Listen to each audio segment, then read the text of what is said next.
solas, tú y yo, sentir tu paz en mí. Quiero verte,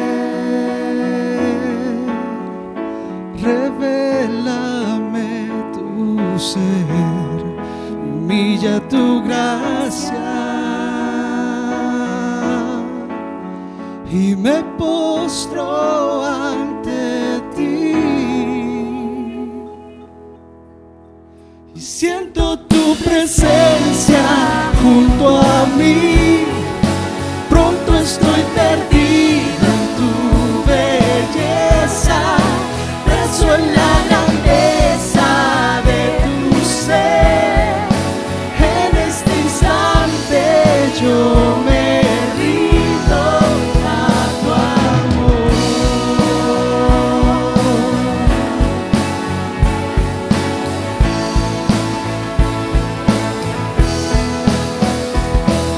Conmigo siempre estás,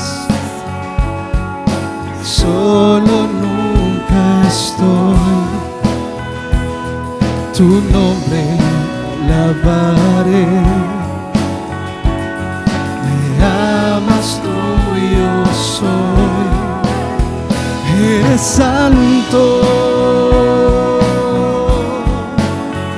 y me postro ante ti y siento tu presencia junto a mí. Pronto estoy perdido en tu belleza, preso en la grandeza de tu ser. En este instante yo me rindo a tu amor.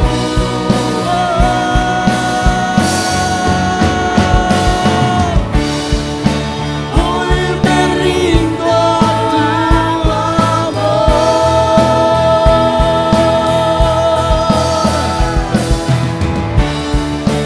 Hoy me rindo a ti, mi Dios, mi Salvador, y siento tu presencia junto a mí. Pronto estoy perdido en tu belleza, preso en la grandeza de tu ser. En este instante yo me rindo y siento tu presencia junto a mí. Pronto estoy perdido en tu belleza, preso en la grandeza de tu ser. En este instante yo me rindo a tu amor. Te invito a que esta sea una oración día a día en tu vida a partir de hoy.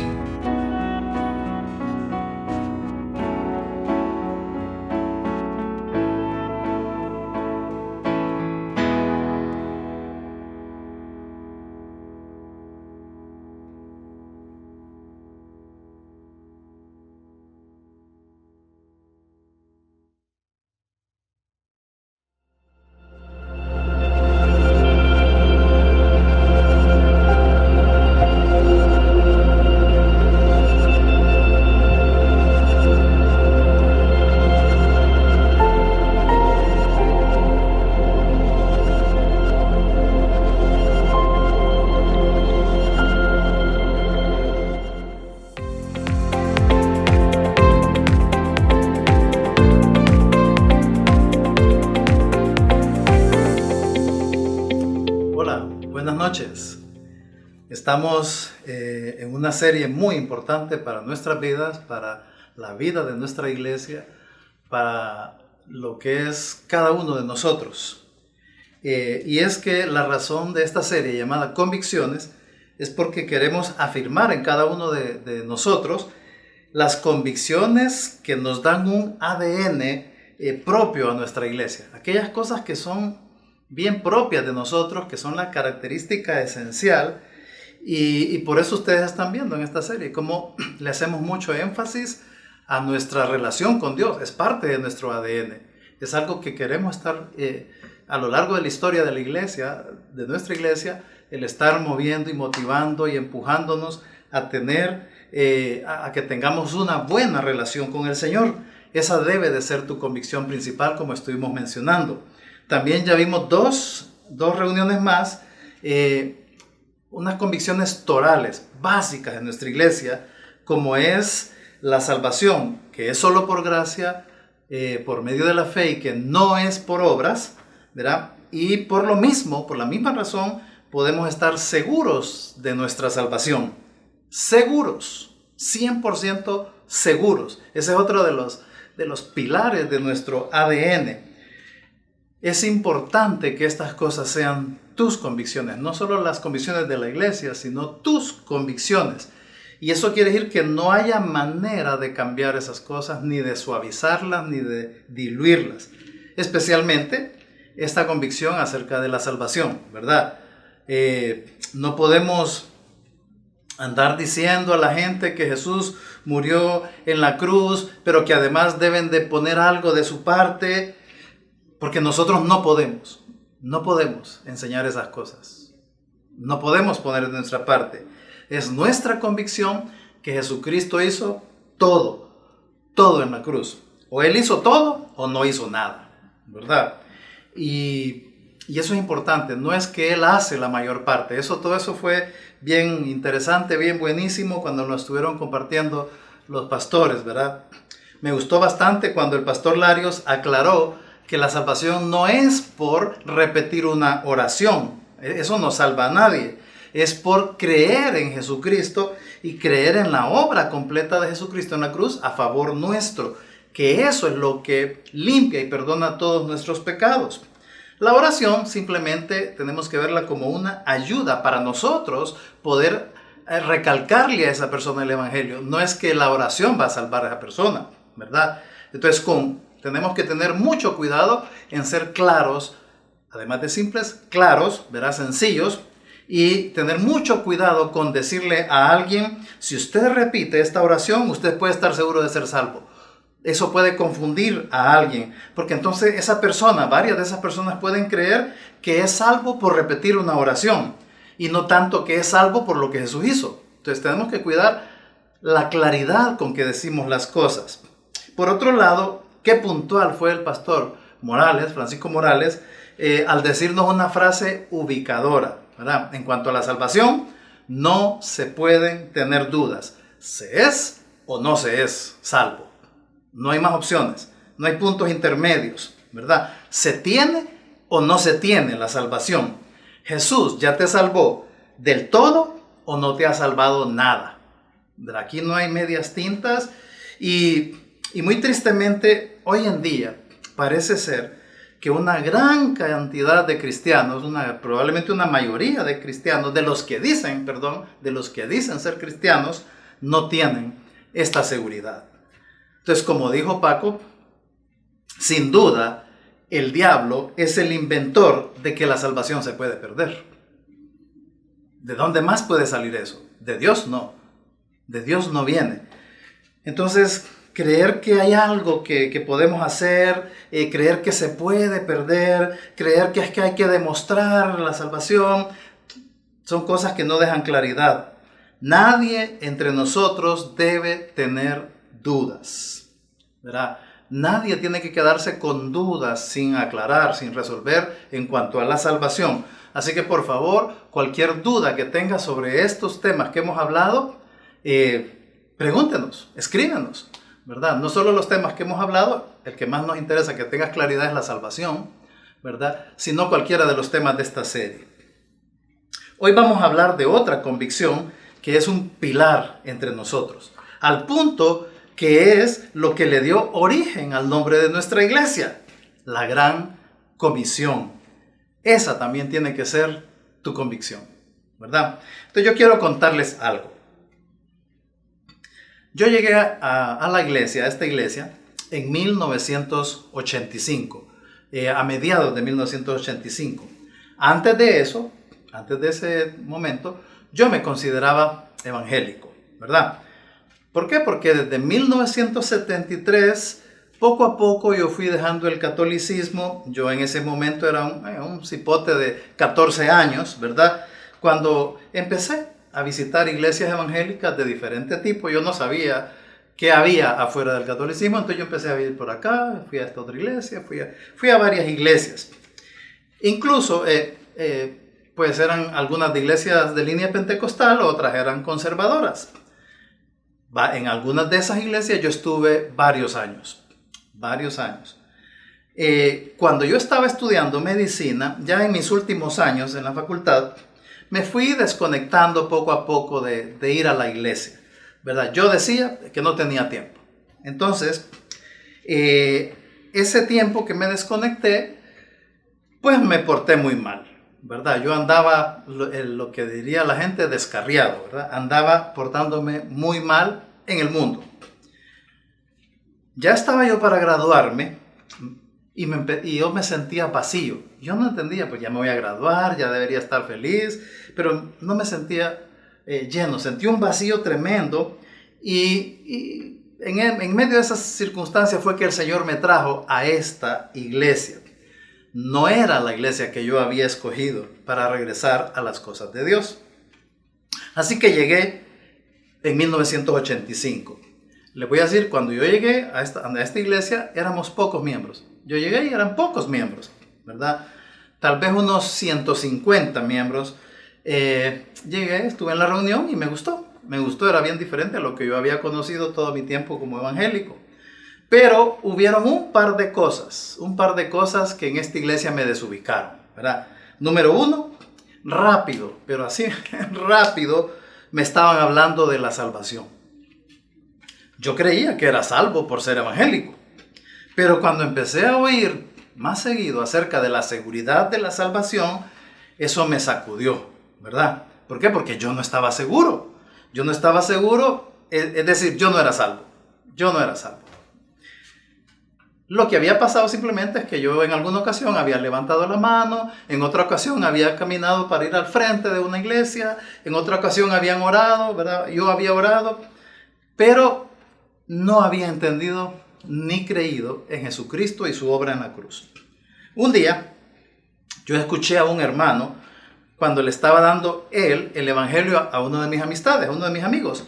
Y ese día que este hermano le estaba explicando a mi amigo, yo entendí todo eso que estaba escuchando, dije, wow, ¿verdad? Y mientras esa otra persona aceptaba a Jesucristo, yo hablé con Jesús y le dije, Señor, yo no había entendido esto, yo oré y otro día les puedo contar más en detalle. Yo por eso siempre he dicho que yo confié de carambola porque no era a mí a quien me estaban dando el evangelio, sino a la otra persona. Pero yo entendí ese día y hablé con Jesús, entendí que Jesús me salvó, que Él me salvaba, no mi oración. Y ese día mi vida cambió y mi destino eterno cambiaron. Entonces esa fue una de las primeras cosas que me desubicaron o me ubicaron aquí en esta iglesia. Pero la segunda cosa que me sacudió y me desubicó un poco en esta iglesia es que cuando yo llegué no teníamos nombre. La iglesia no tenía nombre. La iglesia ya llevaba varios años que había empezado, que estaba funcionando. Por cierto, nuestra iglesia es 100% hecha en Honduras. Aquí nació, aquí se formó. No fue que otra iglesia vino a empezarla. No, aquí nuestra iglesia empezó en Honduras, más bien de Tegucigalpa y de Honduras. Es que ha salido de nuestra iglesia a fundar iglesias en otros países. Entonces, en ese tiempo, simplemente nos referíamos a la iglesia como la iglesia de Tegucigalpa. Los que son contemporáneos míos, los que llegaron en esos años, en los 80, 70, se recordarán lo que estoy hablando, ¿verdad? La iglesia de Tegucigalpa, así nos conocíamos. Y simplemente lo hacíamos así para diferenciarnos de la iglesia de San Pedro Sula. La idea había salido de lo que mirábamos en el Nuevo Testamento. Carta a la iglesia de Filipos, a la iglesia en la ciudad de Galacia, a la iglesia de Roma. Entonces, la iglesia tenía el nombre de la ciudad. Entonces, por eso le decíamos la iglesia de Tegucigalpa. Algunas veces por cuestión de trámites, ¿verdad? Que había que comprar equipo de musical, que había que pagar luz o qué sé yo. Entonces, por trámites se había puesto un nombre legal, ¿verdad? Que era la Congregación Cristiana de Honduras, ¿verdad? Creo que así se llamaba. Entonces, pero solo se usaba para trámites legales. Casi nadie de nosotros lo usaba, nosotros solo usábamos la iglesia de Tegucigalpa, la iglesia de San Pedro Sula. Y eso era todo. Yo llegué en 1985, como les dije. En 1986 yo ya era parte de la banda de la iglesia. Y un día, como a mitad del año, por ahí, junio, agosto, nos invitaron a cantar a la iglesia evangélica, el tabernáculo evangélico ahí en Comayagüela. Era la primera vez que a nuestra banda la invitaban de otro lado, de otra iglesia. Íbamos todos emocionados y pues fuimos, ¿verdad? Y ahí estábamos, allá atrás, listos para salir al escenario cuando ya nos presentaran. Y mientras estábamos allá atrás y orando y alistándonos todos nerviosos, porque era la primera vez que tocábamos fuera de nuestra iglesia, entonces vino Mike Muñoz, ¿verdad? Un hermano de nuestra iglesia, era uno de los líderes, y vino a decirnos, bueno, hermanos, en pocos minutos saldrán al frente. Pero quiero decirles algo primero. Quiero decirles que los vamos a presentar como la banda de la Iglesia Gran Comisión. Y todos nos quedamos así como viéndonos, como confundidos. Y le digo, ¿nosotros? Sí, me dice, nosotros. Desde hoy en adelante, así se van a llamar. Y es porque desde hoy en adelante así se llama la iglesia. Y eso, ¿verdad? Entonces, no, nos dice, en una reunión de liderazgo se decidió que así se iba a llamar la iglesia desde ahora. Entonces, cuando nos dijeron eso, yo me quedé pensativo. La Gran Comisión. Qué bonito. Y yo dije, y todos comentábamos, pues sí, ¿verdad? Sí, es lógico. Es lógico, pues porque de eso es lo que hablamos a cada rato. De la Gran Comisión. Y así surgió el nombre de nuestra iglesia, surgió de nuestro ADN. Eso no es lo usual cuando en otras iglesias le ponen el nombre a la iglesia. Se miran varias opciones, ven cuál les gusta más, tienen diferentes maneras de llegar a ese punto. Pero nosotros simplemente estábamos funcionando ya así y a raíz de esas convicciones fue que decidimos ponerle ese nombre. Entonces, eso estaba en el ADN de nuestra iglesia. Cada vez que uno de nosotros en la iglesia hablaba con un incrédulo, no faltaba en esa plática la pregunta, ¿y si usted se muere en este instante, a dónde se iría? Esa era la pregunta típica que cada uno de nosotros le hacía a cualquier plática con un incrédulo. Y de acuerdo a su respuesta, nosotros empezábamos a darle el evangelio, ¿verdad? Aunque en ese momento éramos apenas ya unos 300, casi en cualquier lado nos identificaban por esa pregunta. O sea, solo éramos como 300 en toda Tegucigalpa. Y si uno venía, no era raro que uno llegara a platicar con alguien y le decía de repente, óigame, y si usted se muere en este instante, ¿a dónde se iría? Y muchas personas dirían, usted es de esa iglesia que se reúnen ahí en el auditorio de la Facultad de Medicina, ¿verdad? Rápido nos asociaban, ¿verdad? Entonces, era una pregunta que nos identificaba por el evangelio. Y yo te animo que sea una pregunta como esa, la que te identifique, la que nos siga identificando, ¿verdad? También yo recuerdo que la gente que era de otras iglesias nos acusaban de secta, ¿verdad? Por nuestra fama de hablar de la seguridad de la salvación. En ese momento, yo creo que todavía hoy en día mucha gente cree que solo nosotros creemos eso. Cuando hay varias iglesias, aquí en Tegucigalpa, en todos lados, con la misma doctrina acerca de la seguridad de la salvación. Pero nosotros, era parte de nuestro ADN hablarlo. Y entonces, que te conozcan a ti también por eso. A todos nosotros nos deben de conocer por esa claridad y esa enseñanza y esa convicción. Ok, pero cuando platicábamos entre nosotros, eso es, cuando platicábamos con gente que era incrédula o cuando platicábamos con gente de otra iglesia, pero cuando platicábamos entre nosotros, la pregunta usual era la siguiente: ¿y vos dónde le pedís al Señor que te mande? ¿Qué pregunta? ¿Verdad? ¿Saben por qué? Porque la plática frecuente entre nosotros era sobre ir y hacer discípulos a todas las naciones. Entonces, esa era una característica. Yo recuerdo cuando yo era nuevo, recién llegado a la iglesia, y de repente uno u otro por allá me preguntaban: brother, ¿y a vos dónde quieres que el Señor te mande? Que me mande a aquel, a cumplir la gran comisión, a hacer discípulos. ¿Cómo así?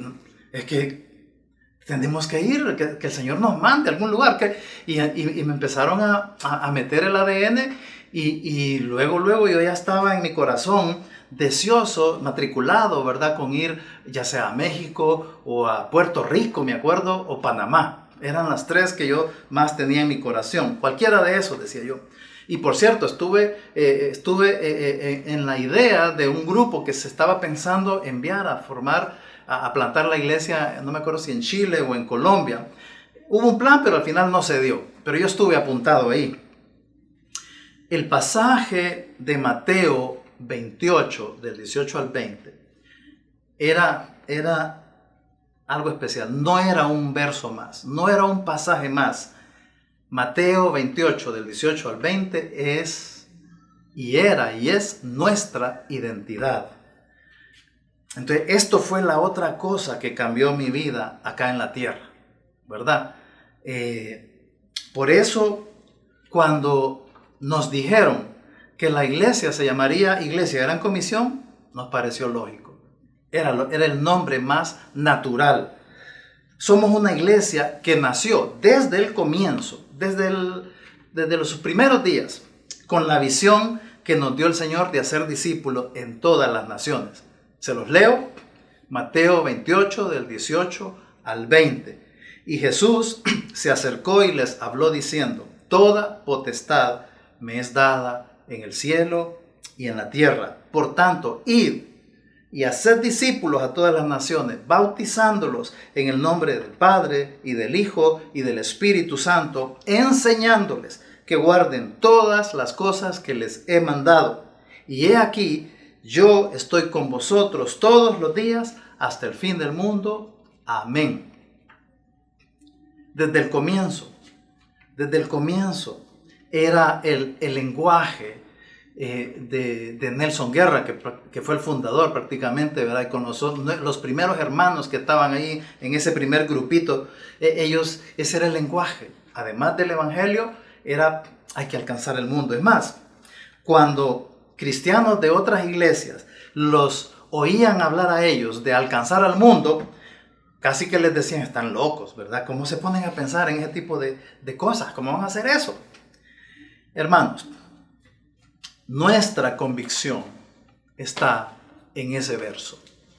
Nuestra convicción está en este verso, en este pasaje de Mateo 28, del 18 al 20.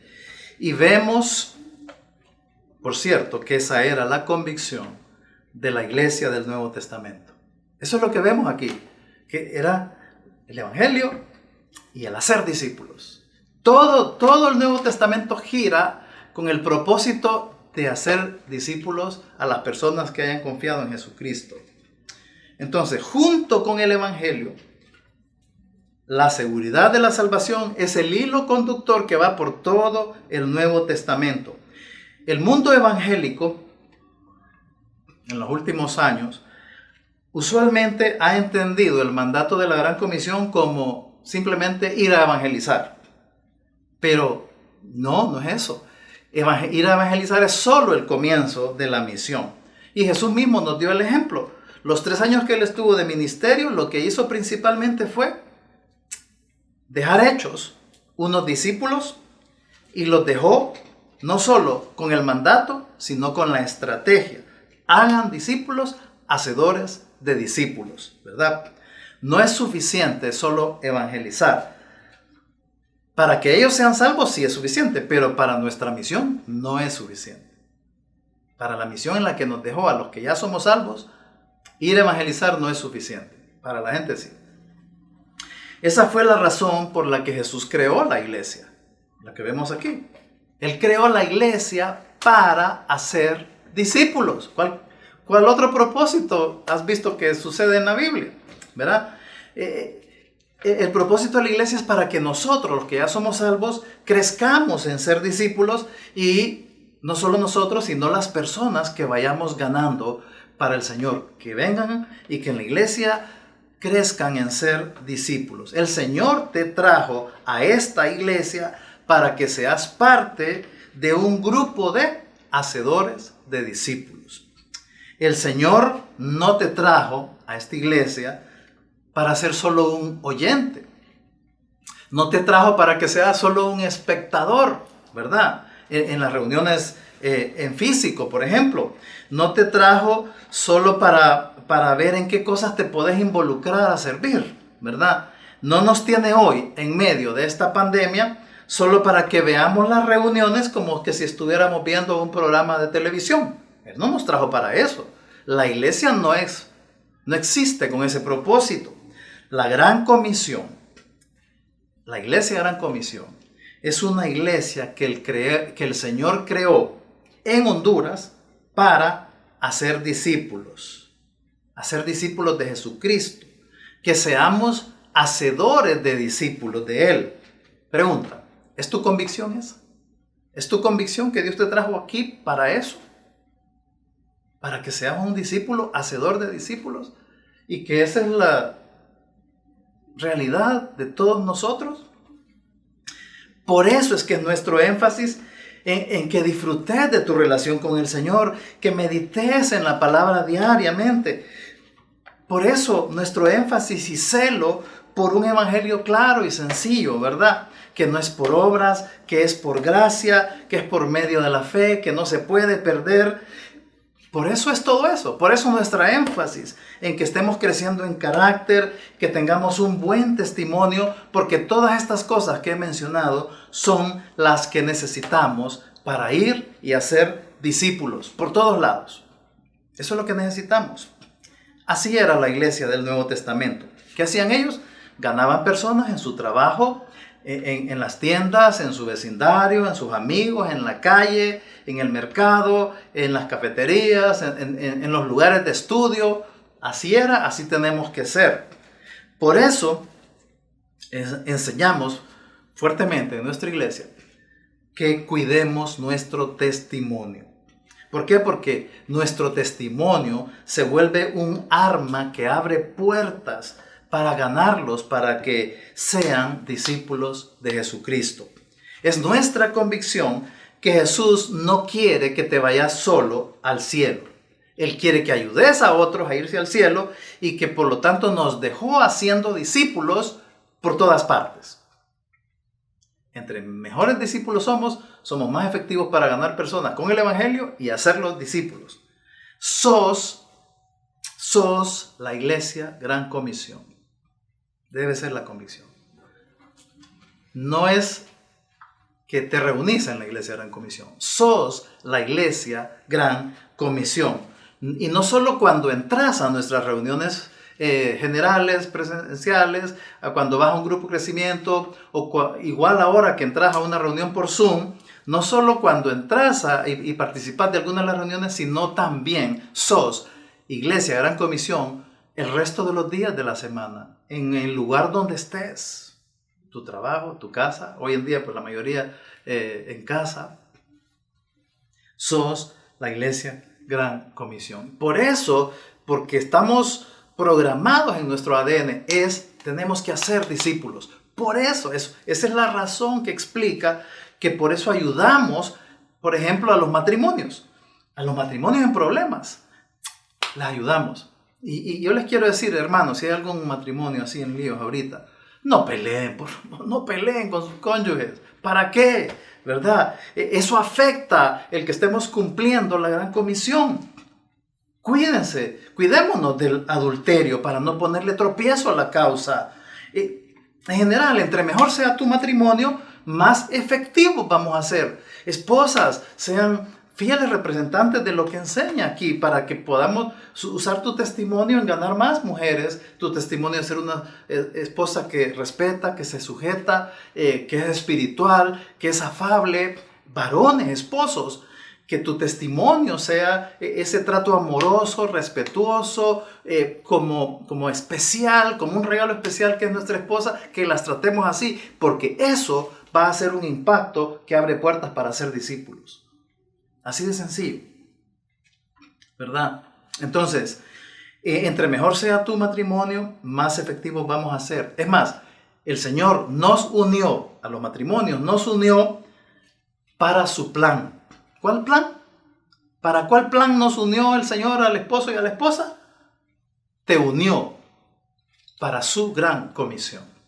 ¿Es la convicción? Esa es la convicción. Solteros, por ejemplo. Cuidado con quién y cómo se casan. Que sea ese mandato de hacer discípulos sea el punto de referencia de esa decisión. Que sea el punto de referencia de por qué, cuándo, cómo casarse. Porque para eso es, ¿verdad? Nuestra convicción de cumplir la gran comisión, por ejemplo, también afecta nuestra manera de usar nuestras finanzas, que sea para avanzar la causa. Por eso es que, con toda convicción, damos el diezmo, damos ofrenda, invertimos de nuestro dinero para invitar a alguien y darle el evangelio, para regalarle una Biblia, para invitar a alguien y trabajar en su vida, en ayudarle a ser discípulo de Jesucristo, que crezca, para discipularlo. ¿Qué otro ejemplo? Padres, por favor, no solo piensen en qué le dejo a mis hijos, ¿verdad? ¿Qué cosas dejo a mis hijos? O que les voy a dejar la mejor educación posible, cosas como ese tipo. No, la convicción de hacer discípulos nos guía. ¿Cómo hacemos para tratar de discipular a nuestros hijos? Tratar de que ellos sean discípulos de Jesús. Ellos, nuestros hijos, pues en su momento van a tomar sus decisiones. Pero nuestra parte como padres es enseñarles, estarles enseñando y darles el mejor ejemplo posible de lo que es ser un discípulo. Nuestros hijos deben de aprender qué es un discípulo de lo que nos oyen, pero de ver nuestras vidas como papás. Entonces, por eso mismo, cuando está esa convicción en nuestra alma como padres, entonces sabemos que no los podemos sacar de la carrera espiritual para, qué sé yo, para mandarlos a sacar una carrera. O sea, el sistema educativo hoy en día cada vez más está infiltrado de humanismo.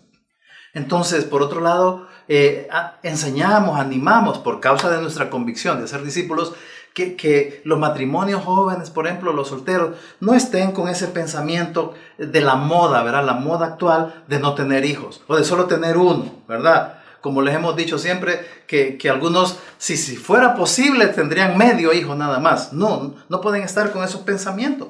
Se trata de tener hijos y enseñarles a ser discípulos. Hijos, los necesitamos. Los necesitamos a nuestro lado para hacer discípulos. Te necesitamos.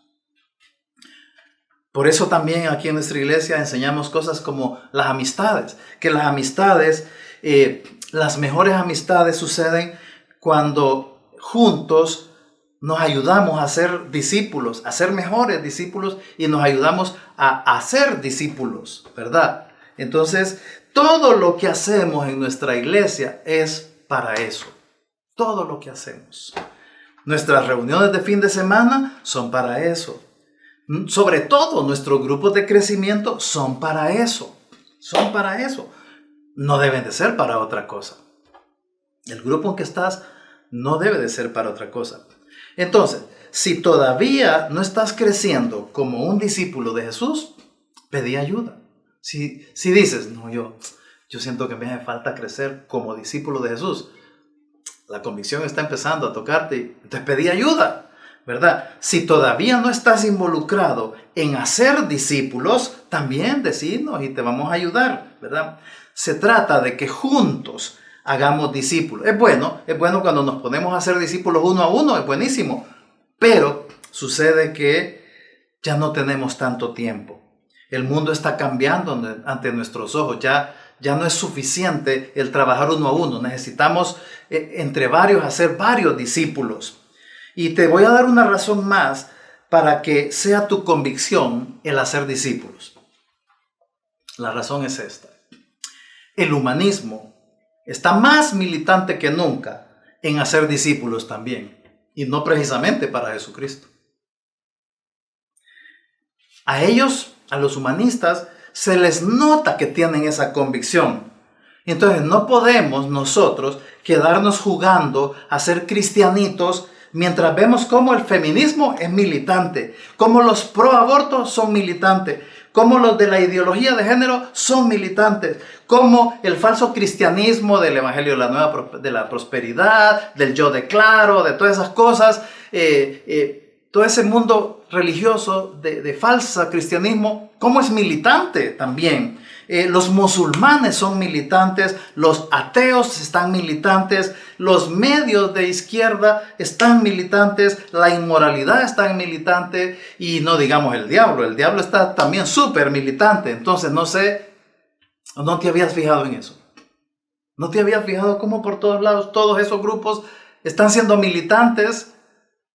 No es el tiempo de que nosotros seamos cristianitos jugando a ser cristianos. No es el tiempo. Les conté que cuando llegué a la iglesia era muy típica la pregunta: ¿y vos dónde querés que el Señor te mande a ser discípulos? Bueno, hoy yo te hago la misma pregunta. La misma pregunta. ¿O nunca habías pensado en eso? ¿Nunca habías pensado en eso? ¿Nunca pensaste ni oraste algo así para tus hijos? La convicción te dice, hay que hacer discípulos. Señor, te pido para mi vida que yo quiero hacer discípulos aquí y quiero ver dónde más, Señor, dónde más me vas a mandar para hacer discípulos. Y mis hijos, mi cónyuge. Señor, yo quiero que mi esposo, que mi esposa sea un hacedor, una hacedora de discípulos. Te lo ruego, te lo estoy pidiendo. Mis hijos, que sean unos discípulos, hacedores de discípulos. Señor, quiero verlos, si es posible, en otro lugar, en otra ciudad, en otro país, haciendo discípulos, no yéndose a sacar no sé qué máster de no sé qué, haciendo discípulos. La gran bendición de esta pandemia es que hoy, más que nunca, podemos ir y hacer discípulos a cualquier parte. Usemos nuestras redes, no para estar peleando y criticando cuestiones de política, de deporte o llenarnos de temas superficiales. Ya no tenemos tiempo de sobra. Miren, yo no te quise llenar de versículos, yo pude haber dicho muchas cosas, pero suficiente con el pasaje que le dio vida y razón a nuestra iglesia. Mateo 28, del 18 al 20. Memorízalo, léelo despacio, medítalo, compréndelo, digiérelo y ora para que eso sea tu vida y la vida de tu cónyuge, la vida de tus hijos y de los hermanos de tu grupo. Hoy es el tiempo de hacer discípulos antes del rapto. No te reúnas solamente en gran comisión. Sé un gran comisionista. Sé un hacedor de discípulos. Vamos a orar. Señor, que esa sea nuestra convicción. Que eso nos marque a todos aquí, Señor. Que sea una característica, como lo fue de la iglesia primitiva, Señor. La iglesia del Nuevo Testamento. Respiraban, transpiraban el hacer discípulos. Era claro que en eso los habías dejado. Para tu gloria, Dios. Te pido eso para cada uno de los que estamos aquí. En el nombre de Jesús. Amén y amén. Maranata.